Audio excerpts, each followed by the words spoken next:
Welcome. This video is going to introduce you to the idea of stoichiometry and the use of molar ratios to set up conversion factors. So stoichiometry is defined as the study of the quantitative relationships between amounts of reactants used and products formed by a chemical reaction. So remember, quantitative relationships is just amounts. So based on the concept of the conservation of mass, we know that atoms can't be created or destroyed during a reaction. So if you know what you started with, you take it all apart and then reassemble it in different combinations, you should be able to predict what you'll get. Or from the other side, if you know how much you need to produce, you should be able to predict how much of the reactants you'll need. So stoichiometry requires that you start with a balanced chemical equation. And then remember, this chemical equation allows us to calculate the mass of the reactants or the mass of the products, because it tells us two things. It tells us the elements or the ingredients involved in a reaction, and it tells us the amount or number or ratio of all the substances, or what you can think of as the recipe for the reaction. And when you're thinking about the coefficient, the amount or number or ratio, you can really think of it in terms of atoms or molecules of each substance, or scientists usually think of it as in number of moles, because mole is really the smallest amount of a substance that's measurable. So we usually think big amounts at once, just like sometimes it's quicker to count things by the dozens of eggs, than it is to count individual ones. So if you were given the equation Al plus O2 equals Al2O3, first thing you need is a balanced equation. So I'm not going to go through the particulars on this, but hopefully it won't take you too long to figure out. You're going to need a 3 here, which is going to require a 2 here and a 4 here. And oftentimes you'll either be given the balanced equation or you'll be given a word statement, and you'll have to do the skeleton and the balanced equation. And then it says, interpret the equation in terms of atoms or molecules, interpret the equation in terms of moles, and interpret the equation in terms of mass. So what does that mean, interpret in terms of atoms and molecules, moles, and mass? Well, some reminders. An atom is all alone. There's no subscript. So when I look at this equation, Al is representing an atom, an aluminum atom to be exact. Molecules or formula units is more than one or a few atoms bonded together. So O2 is representing a molecule, and Al2O3 is also representing a molecule, or in this case actually a formula unit. So molecules or formula units have subscripts or neighbors. So O2 is one molecule of oxygen, CO is one molecule of carbon monoxide, Al2O3 is a formula unit because it's an ionic compound, got a metal and a nonmetal. So I'm going to shrink this up, and we're going to go back to the interpret part of this question. So if I put this up here, given 4Al plus 3O2 yields 2Al2O3, interpret that in terms of atoms or molecules. Well, the way I'd interpret that is I would say 4 atoms of aluminum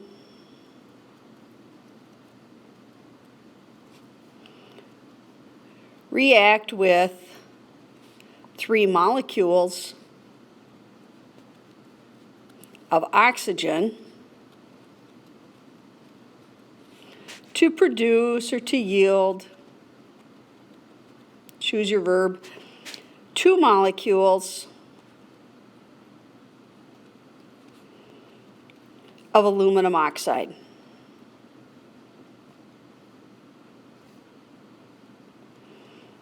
Okay, and that shouldn't be real difficult because we've spent some time learning to write the correct formulas.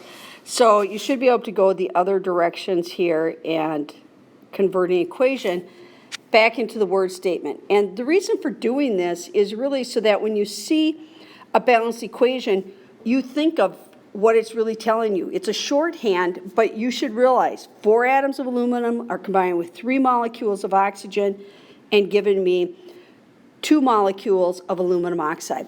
So if I interpreted this equation in terms of moles, the only thing that would change here is now instead of saying 4 atoms of aluminum, I would say 4 moles of aluminum react with, sorry, I keep hitting that with my arm, react with 3 moles of oxygen to produce 2 moles of aluminum oxide. So again, this idea that you could think of the coefficients as representing, your coefficients up here represent atoms or molecules, or they can represent moles. Number 4, though, interpret the equation in terms of mass. This one we got a little more work to do because now we have to actually show that mass is conserved. So what you're being asked to do when you're asked to interpret it in terms of mass or to show the conservation mass is obeyed, now you're going to take your balanced equation and you're going to substitute in the appropriate molar masses for each of these. So in aluminum's case, I just need the atomic mass of aluminum. And so if I find my periodic table, I see that I have 4 aluminum with an atomic mass of 26.98 each, plus I have 3 O2s, and each O2 is 2 times 16, and that should be equal to, 2 times 2 would be 4 aluminums, plus 6 oxygen. And you can go ahead and plug that into your calculator and you'll see that indeed it yields the same sum for each. Or if you look at it, it's pretty easy to see. 4 times 26.98 on each side, 6 times 16 on each side. These would have to be the same mass, so yes, mass is conserved. Okay, so this is the same slide here, so I'm going to go ahead and skip over this one. And talk about mole ratios. Mole ratios is a ratio between the number of moles for any 2 substances in a chemical equation. So we use mole ratios as conversion factors. When you have mole of one substance and you want to use it to predict the moles of another substance. And this is really the key to stoichiometric calculations, is being able to set up molar ratios. So if we have our same equation here, 4 aluminum plus 3 oxygen molecules yield 2 molecules of aluminum oxide. What are the 6 mole ratios for this equation? Well, I could take my 4 moles of aluminum and compare it to the 3 moles of oxygen, or I could take my 4 moles of aluminum and compare it to my 2 moles of aluminum oxide. So this is just showing me that aluminum and oxygen combined in a 4:3 ratio, and aluminum produces aluminum oxide in a 4:2 ratio. I could also be starting with oxygen, and I would see I have 3 moles of oxygen to every 4 moles of aluminum, or I have 3 moles of oxygen to every 2 moles of aluminum oxide.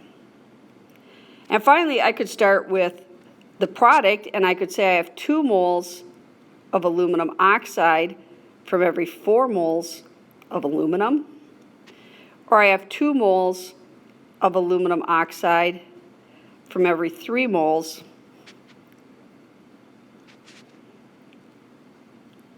of oxygen. So those are my 6 molar ratios for this equation.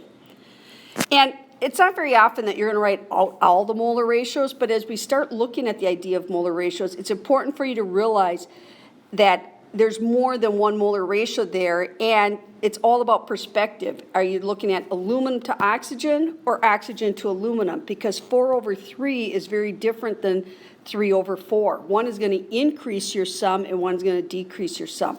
So the second question here is really the skill that we're going to use far more often. Second question asks, which mole ratio would you use if you had a known amount of aluminum? So this is what I have. And wanted to predict the amount of aluminum oxide. So this is what I want. And if you remember back to all of the dimensional analysis we've done, you always put what you want over what you have. So what I want is aluminum oxide. What I have is aluminum. So this would be the molar ratio I need. my want, aluminum oxide, over what I have, my aluminum. So here's an example for you to try on your own. See if you can write all the molar ratios for the above equation, and I'll give you a hint, there's 6 again. If you had 4, then it would increase to 12 of them, so it gets a little messier. But there's just 6 of them. And then decide which ratio you'd use if you had a known amount of potassium chlorate and needed to predict how much potassium chloride will form. And again, you should be able to know which of these substances is potassium chlorate versus which one is potassium chloride.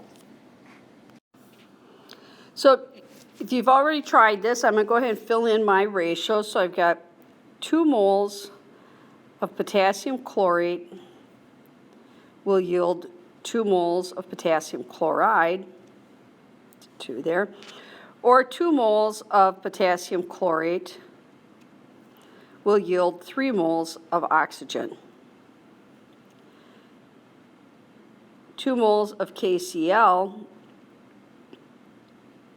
will be yielded for every 3 moles of O2, or 2 moles of KCl will be formed from 2 moles of KClO3. Or finally, 3 moles of O2 will be yielded from 2 moles of KClO3, or 3 moles of O2 will be yielded for every 2 moles of KCl. So which ratio do I want? If I have a known amount of potassium chloride, so this is what I have, is potassium chloride, KCl3, and this is what I want. So I have to find my want over have, and when I find the want, KCl over KClO3, this is a 2-to-2 ratio. And a good question is, can you reduce this to just 1-to-1? Sure you can. If that's simpler for you to think in those terms, that's absolutely fine.